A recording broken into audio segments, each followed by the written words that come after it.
What up, is me, Prez, back at you with one of these videos. And Springfield, this one hits different, okay?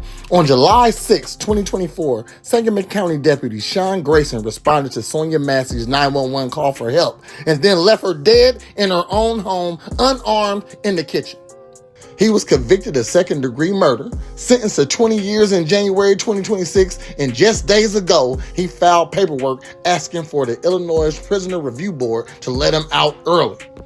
On July 31st, they're holding a hearing on his request. And I'm here to say right here, loud and clear, he should serve every single day of that sentence. Now, let's be clear on what happened. Sonya Massey called 911 because she was scared. Deputies arrived. Body cam shows that the situation escalated fast. She was holding a pot of water and said, "I rebuke you in the name of Jesus." Grayson draws his gun, threatened to shoot her in the face, and does just that. 3 shots, 1 to the head. A jury convicted him of second-degree murder. Not first-degree murder, but still murder.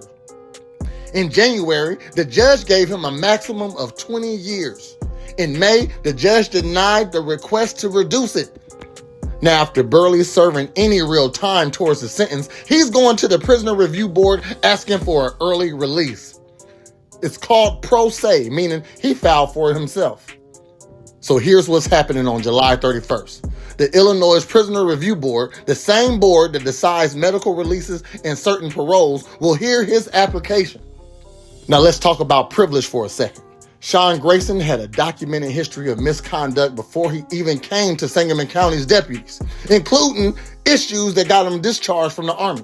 Yet, he was still hired. He had solid legal representation that helped him avoid the first-degree murder conviction, and now he's using the system again, possibly leaning on his health, trying to cut his time short. Meanwhile, regular people in this state with cancer or serious illness don't get that kind of consideration, especially when they're convicted of violent crimes. The rules seem different when you used to wear the badge. As someone from Springfield, I can tell you that this case ripped through our community. Sonya was a mother.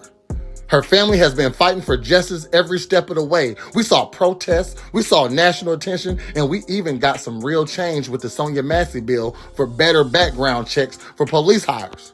If the Prisoner Review Board lets him out early, oh my gosh, it's gonna feel like a gut punch. Like the system is telling us that taking a life, even as a cop, doesn't mean you serve the time. The Massey family will have to relive this over again. That's crazy. Our community trust and justice will take another hit if he gets out. And for what? Because he's sick now? Please. Cancer is terrible, yes. But it doesn't erase what he did to Sonya Massey that night in her kitchen. Prison medical care exists for a reason. So here's the reality.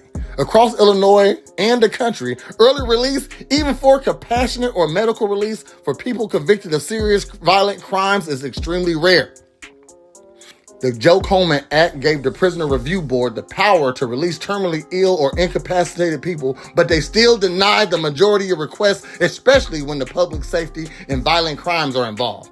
Many people with cancer serve their full sentences or die in prison.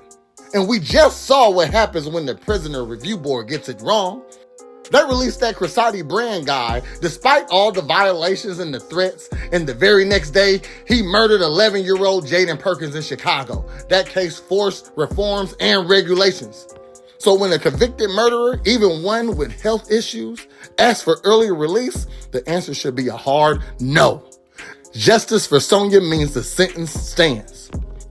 July 31st is coming up fast. The Prisoner Review Board needs to hear from Springfield that we expect full accountability, not special treatment. Sonya Massey deserves to live. Her family deserves peace. And our community deserves to know when someone takes a life, they serve the time, badge or not. If you agree he should serve every day of that 20-year sentence, like the video, share it, and make your voice heard. Justice for Sonya is not negotiable. I'm Prez. Thanks for watching, and I'm out. Holla!